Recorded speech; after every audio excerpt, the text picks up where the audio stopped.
அனைவருக்கும் வணக்கம். இதுதான் உங்களின் தினசரி சமையல். இன்னைக்கு நம்ம என்ன பார்க்க போறோம்னா, புரட்டாசி மாசத்துல குழந்தைங்க ரொம்ப வம்பளத்திட்டு இருப்பாங்க, நான்வெஜ் செஞ்சு தாங்கன்னு. நம்ம செஞ்சு தர முடியாது.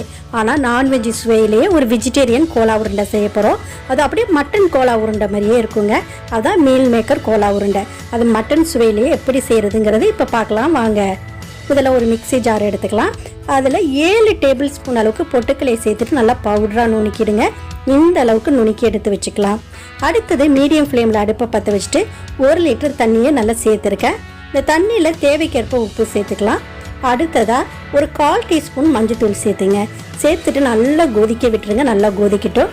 இந்த கொதிநிலை வந்தோன்னே 50 கிராம் மீல் மேக்கரை சேர்த்துக்கலாம். மீல் மேக்கரை சேர்த்த பிறகு நல்லா கலந்து விட்டுட்டு மூடியை போட்டு மூடி 2 நிமிஷம் நல்லா வேக விட்டுடலாம்.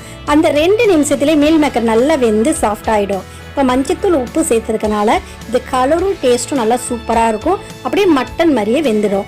இப்போ நம்ம மூடியை போட்டு மூடி 2 நிமிஷம் வேக விட்டுடலாம். இப்போ 2 நிமிஷத்தில் பாருங்கள் நல்லா கொதிச்சிடுச்சு. நம்ம மீல் மேக்கர் நல்லா பெருசாக நல்லா சூப்பராக வெந்திருக்கு. இப்போ அடுப்பை நிறுத்திடலாம். நிறுத்திட்டு இந்த தண்ணி எல்லாம் வடிகட்டிட்டு ஆற விட போகிறோம். இது அப்படியே ஒரு வடிகட்டியில் கொட்டி தண்ணி எல்லாம் வடிச்சிடுங்க. நல்லா ஆற விட்டுடலாம். நல்லா ஆறின பிறகு அது புளிஞ்சு அதில் உள்ள சக்கையில் உள்ள தண்ணியெல்லாம் எடுக்க போகிறோம். இப்போ பாருங்கள் நல்லா புளிஞ்சிட்டேன். இப்போ மீல் மேக்கர் மட்டும்தான் நமக்கு இருக்குது. இப்படி டைட்டாக புளிஞ்சாதான் நம்ம கோலா செய்யும்போது மேலே நல்லா கிறிஸ்பியாகவும் உள்ளார சாஃப்டாகவும் இருக்கும். எண்ணெயில் அந்த மாவு பிரிஞ்சு போகாமையும் இருக்கும். இதுமாரி புளிஞ்சு எடுத்தாச்சு. இப்போ எல்லா மீல் மேக்கரும் புளிஞ்ச பிறகு அந்த மீல் மேக்கரை சின்ன சின்ன பீஸாக இதுமாரி கைவிரலால் பிச்சு சேர்த்துங்க. சின்னதும் பெருசுமாக சேர்த்துக்கிட்டா தான் நம்ம சாப்பிடும் போது அப்படியே நாட்டுக்கறியை சாப்பிட்ற மாதிரியோ சிக்கனை சாப்பிட்ற மாதிரியோ டேஸ்ட் உணர முடியும். இதேமாரி பிச்சு எல்லாத்தையும் நான் சேர்த்துக்கிட்டேன். சேர்த்த பிறகு இதில் டேஸ்ட்டுக்காக நம்ம ஒரு 5 டேபிள் ஸ்பூன் அளவுக்கு பொடியாக வெட்டின பெரிய வெங்காயம் சேர்த்துக்கலாம். வெங்காயம் சேர்க்கும் போது நம்ம சாப்பிடும் போது டேஸ்ட்டு சூப்பராக இருக்கும். நம்ம வெட்டி வச்சுருக்க எல்லா வெங்காயத்தையும் இதில் சேர்த்துக்கலாம். அடுத்தது நம்ம இதில் 1 டேபிள் ஸ்பூன் அளவுக்கு பொடியாக வெட்டின பச்சை மிளகாவை சேர்த்துக்கலாம். அடுத்தது 1 டேபிள் ஸ்பூன் அளவுக்கு பொடியாக வெட்டின புதினாவையும் சேர்த்துக்கலாம். அடுத்தது 5 பூண்டு பல் எடுத்திருக்கேன். 1 துண்டு இஞ்சி எடுத்திருக்கேன். இந்த இஞ்சியை அரைச்சி சேர்க்க வேண்டாம், ஏன்னா தண்ணி சேர்க்கணும். அதனால் அரைக்காமல் இதுமாரி துருவி சேர்த்துங்க. அப்போ தான் உருண்டையில் நல்லா தண்ணியே இல்லாமல் உருண்டை சூப்பராக பிடிக்க வரும். எண்ணெயில் பிரிஞ்சு போகாது. அடுத்தபடியாக அதை சாப்பிடும்போது மேலே கிறிஸ்பியாகவும் உள்ளார சாஃப்டாகவும் இருக்கும். இதுமாரி இஞ்சி பூண்டை நல்லா துருவி சேர்த்தாச்சு. துருவி சேர்த்த பிறகு இதில் 1 டீஸ்பூன் அளவுக்கு கரம் மசாலா சேர்த்துக்கலாம். அதோட லிங்க் டிஸ்கிரிப்ஷனில் கொடுக்குறேன். அடுத்து 1 டேபிள் ஸ்பூன் அளவுக்கு தனி மிளகாய் தூள் சேர்த்துங்க. அடுத்தது கொஞ்சமாக உப்பு சேர்த்துங்க. ஏன்னா மீல் மேக்கரில் உப்பு போட்டு தான் நம்ம வேக வச்சுருக்கோம். அதனால் கொஞ்சமாக உப்பு சேர்த்துட்டு நல்லா பிசைஞ்சு விடுங்க. நம்ம சேர்த்துருக்க காய்கறிகள், மசாலா பொருட்கள், உப்பு எல்லாம் நல்லா மிக்ஸ் ஆகணும்.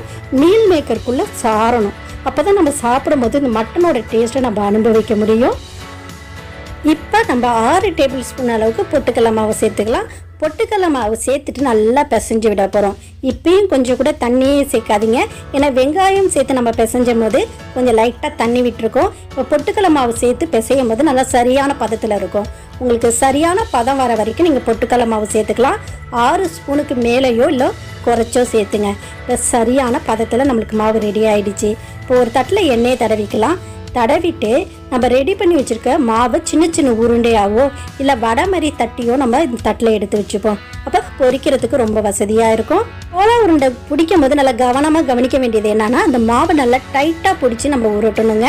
நீங்கள் தளர்வாக உருட்டிட்டாலோ லேசாக உருட்டிட்டாலோ எண்ணெயில் போட்டோன்னா அப்படியே கயண்டு பிரிஞ்சு எண்ணெய் ஃபுல்லும் மாவாயிடும். நல்லா டைட்டாக பிடிச்சி உருட்டணும். அதே மாதிரி வடை தட்டும் போதும் நம்ம அதை டைட்டாக அழுத்தி பிடிச்சி தான் தட்டணும். மசால் வடைக்கு உருட்டுற மாதிரியோ மசால் வடைக்கு தட்டுற மாதிரியோ லைட்டாக தளர்வாக தட்டிட்டிங்கன்னா எண்ணெய் ஃபுல்லும் மாவு பிரிஞ்சிடும். கோலா உருண்டை ஷேப்லேயே வராது.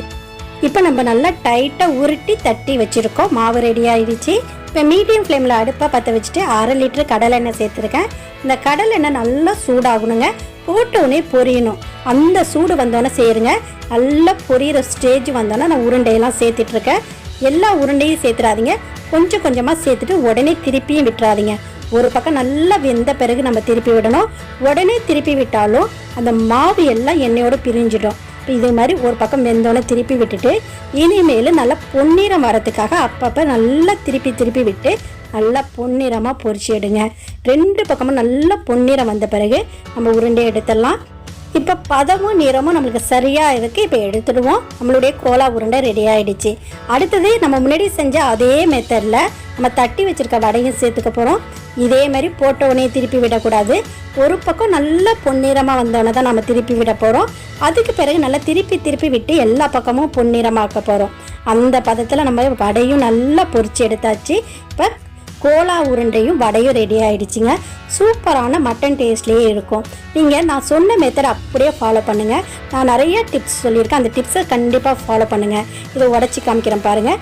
மேலே எவ்வளோ கிறிஸ்பியாக இருக்குங்கிறத நீங்கள் பாருங்கள். உள்ளுக்குள்ளே எவ்வளோ சாஃப்டாக இருக்குது. எண்ணெயும் கொஞ்சம் கூட இழுக்கவே இழுக்காதுங்க. ஏன்னா மாவு பிசையும் போது அதில் கொஞ்சம் கூட நம்ம தண்ணி சேர்க்கவே இல்லை. வேக வச்ச தண்ணியும் நல்லா புளிஞ்சு எடுத்தாச்சு. அதனால் ரொம்ப கிறிஸ்பியாக இருக்கும். உள்ளுக்குள்ளே ரொம்ப சாஃப்டாக இருக்கும். உங்கள் வீட்டில் செஞ்சு பார்த்துட்டு எப்படி இருக்குங்கிறத எனக்கு கமெண்ட் பண்ணுங்கள்.